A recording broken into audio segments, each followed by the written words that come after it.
शादी को लेकर बहुत खुश थी। मेरा रिश्ता मेरे मामा ने करवाया था।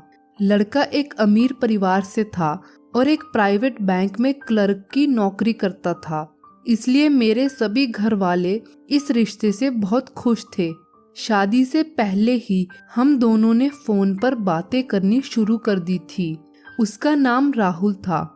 एक रात जब मैं उससे बात कर रही थी तो उसने कहा कि शादी की पहली रात को ना तो हम दोनों एक दूसरे को देख सकते हैं और ना ही एक दूसरे से बात कर सकते हैं, क्योंकि ऐसा हमारे घर में रिवाज है और ये बहुत लंबे समय से चला आ रहा है।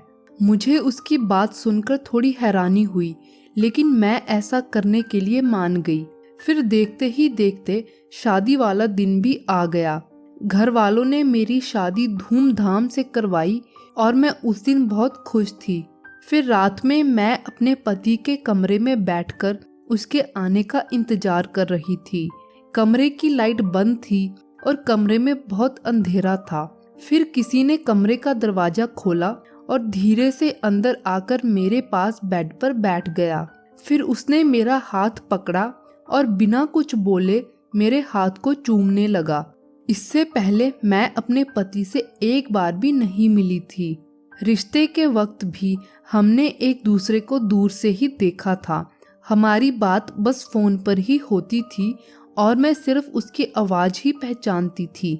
फिर उसने मुझे पीछे की तरफ लेटा दिया और मेरे ऊपर आकर मेरे होंठों को चूमना शुरू कर दिया।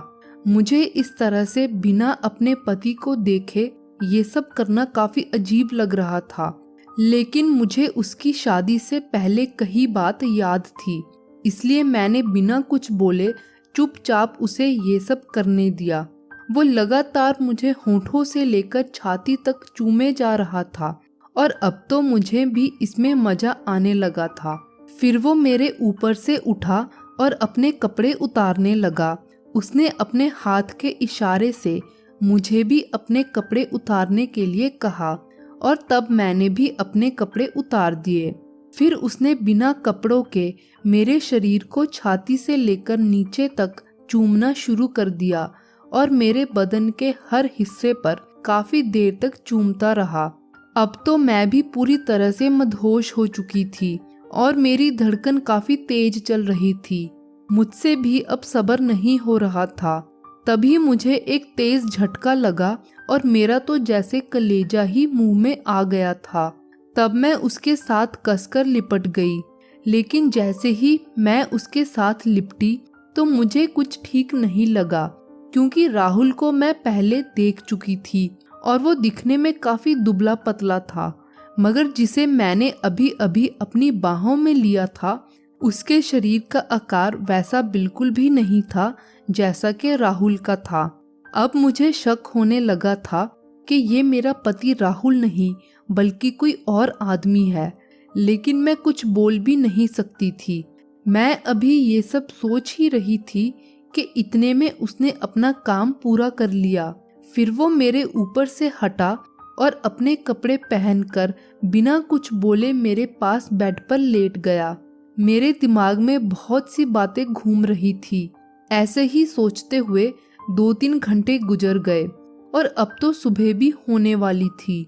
तभी मुझे बाहर से किसी की हल्की सी जानी पहचानी सी आवाज सुनाई दी। मेरी धड़कन बहुत तेज हो गई और मेरा शक अब यकीन में बदलने लगा, क्योंकि ये आवाज तो मेरे पति राहुल की आवाज के जैसी थी।